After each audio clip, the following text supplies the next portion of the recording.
Vida Acadêmica. Toda quarta-feira, nesse mesmo horário, você confere o quadro Vida Acadêmica com a participação da jornalista e pesquisadora Mariela Oliveira.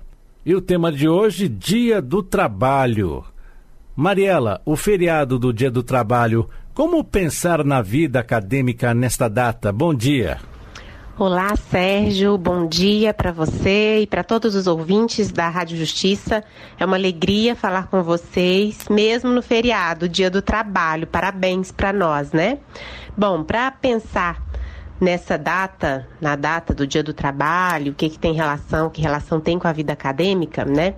Eu convido os ouvintes a se lembrarem daquela perguntinha que toda pessoa que faz universidade, seja graduação ou pós-graduação, ou que já fez, já escutou. Geralmente as pessoas falam assim, mas você só estuda? Quando é que você vai começar a trabalhar de verdade? Como você vai sair dessa vida de só estudar e começar a trabalhar? Bom, eu acredito que entre 10 acadêmicos já ouviram isso e foram até motivo de piada, sabe, Sérgio? Nas rodinhas de amigos ou da família, como se o trabalho intelectual fosse considerado um trabalho menor, ou ainda, né, como se não fosse considerado um trabalho. Bom, essa visão, apesar de existir na nossa sociedade, é bastante equivocada. Porque trabalhar, se a gente pegar o sentido do verbo trabalhar, né, no dicionário, trabalhar significa se empenhar para executar ou para alcançar algo. Trabalho é um conjunto de atividades que podem ser produtivas ou criativas, que se exerce para atingir um determinado fim, né? Trabalho também pode ser considerado como atividade profissional regulamentar, remunerada ou assalariada. Então, o que eu quero? Para começar a nossa conversa, eu já desejo um feliz Dia do Trabalho para todos os acadêmicos desse Brasil. Todos que estão cursando a universidade, o ensino superior, a pós-graduação, o mestrado ou um doutorado no nosso país.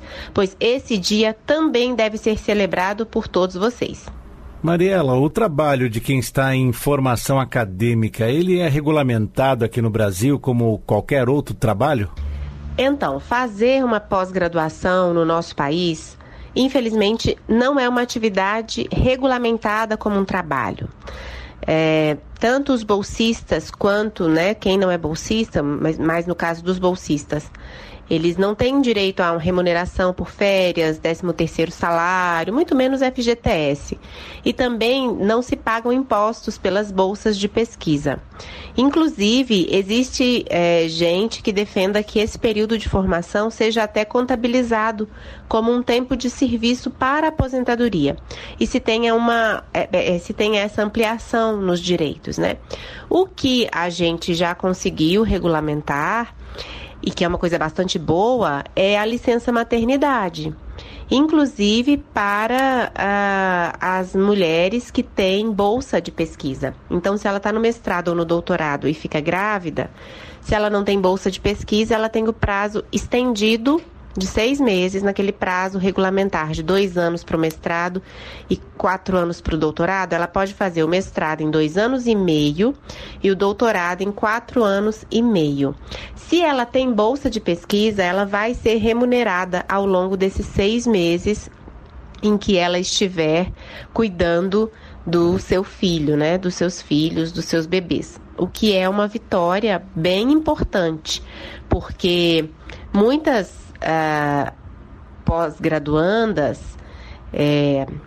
sofriam inclusive assédio, né, moral por parte dos seus orientadores, pedindo para que corresse, por exemplo, né, com o prazo, porque se formar com um prazo muito superior àquele que é regulamentar, é ruim para o programa de pós-graduação, diminui a nota na CAPES, enfim. E então, com essa regulamentação, isso já é um passo interessante para ser considerado um trabalho, né? E outra coisa que é importante ainda nessa pergunta é que o trabalho, né, trabalhar não necessariamente tem uma relação com formalidade, tanto que a gente tem o trabalho informal, né, a economia informal. Não tem relação direta com uma relação contratual. Trabalhar é um esforço executado para se gerar alguma mudança, enfim. Por exemplo, um trabalho voluntário é um trabalho, mas ele não é remunerado, mas ele é um trabalho. O estudo também é um trabalho, ele pode não ser remunerado, mas é um trabalho. Não pode não ter um contrato ali, né, de prestação de serviço, nada disso, mas é um trabalho. As atividades que alguém que decide, por exemplo, ser mãe em tempo integral, também são um trabalho. Eu fico pensando, essas mulheres que decidem ficar em casa e cuidar dos filhos, é um trabalho, deve ser muito mais trabalhoso do que o nosso trabalho, de quem vai para a rua, enfim, né, quem não está cuidando de uma criança, porque imagina como deve ser trabalhoso você cuidar para que essa criança cresça com caráter, né, seja uma pessoa boa, enfim. Um trabalho muito, muito importante e que na nossa sociedade também muitas vezes as pessoas nem encaram como trabalho, porque não tem essa relação contratual, não tem o salário, né? Digamos assim. Assim como o trabalho da formação acadêmica, né? Muita gente que não tem bolsa e tal não considera que é um trabalho, quando na verdade é sim. E eu penso que tudo aquilo que dá trabalho é um trabalho, né? Todo trabalho. Se não dá trabalho, não é um trabalho. E aí talvez essa confusão das pessoas confunde trabalho com emprego, né? O emprego, né? Você está empregado em uma instituição, vai representar ali uma relação contratual, na qual um produtor vai oferecer meios para que outras pessoas desempenhem uma função pré-determinada, que exige determinadas características dessas pessoas, determinadas tarefas a serem cumpridas em um determinado tempo, e por isso ele vai ser remunerado. Mas hoje não é o dia do emprego, é o dia do trabalho, então todo mundo pode comemorar. Como surgiu o Dia do Trabalho, Mariela? Essa data surgiu no mundo por causa de uma greve de trabalhadores em Chicago, sabia? Em 1886. E essa proposta de se celebrar o Dia do Trabalho vem para o Brasil com a chegada dos imigrantes e foi em 1924 declarado pelo presidente Arthur Bernardes o Dia do Trabalho. Só que aí, na era Vargas, né, que Getúlio Vargas passou a anunciar benefícios nessa data, no dia 1º de maio, e por isso se marcou como sendo 1º de maio o Dia do Trabalho, Dia do Trabalhador. Explique para nós, Mariela, que tipo de trabalho é considerado um trabalho acadêmico?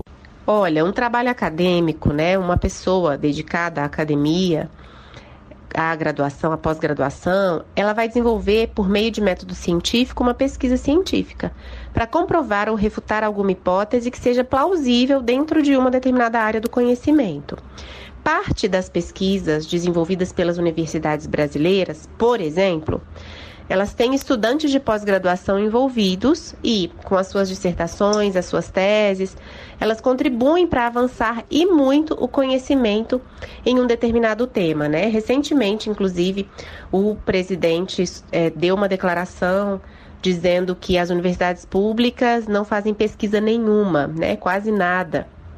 E, em parte, a gente entende que essa fala do presidente Bolsonaro pode ter uma relação com a pouca divulgação científica dessas pesquisas, né? Mas não é uma fala verídica.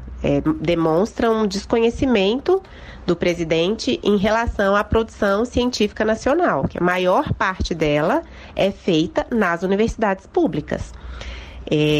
Bom, então é isso, né? E muitas vezes, né, tem na sua base ali estudantes de pós-graduação envolvidos.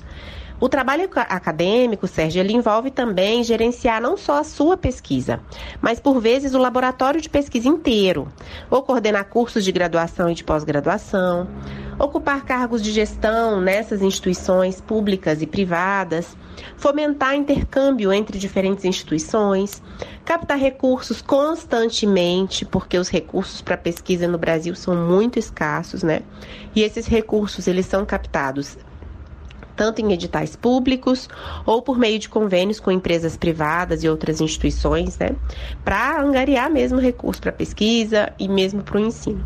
Então, o trabalho acadêmico, mais uma vez, né, para finalizar, ele não é apenas fazer leituras, como muita gente acha, que é só ficar no computador, escrevendo coisas e fazendo leituras. Não é só isso. Envolve uma série de atividades que contribuem, né, que podem contribuir muito para o avanço da ciência e da tecnologia no nosso país. Eu agradeço a participação mais uma vez nesta quarta-feira, Dia do Trabalho, da pesquisadora, jornalista e colunista do quadro Vida Acadêmica, Mariela Oliveira. Hoje falando sobre o Dia do Trabalho e a formação acadêmica. Mari, mais uma vez, muito obrigado e até a próxima semana.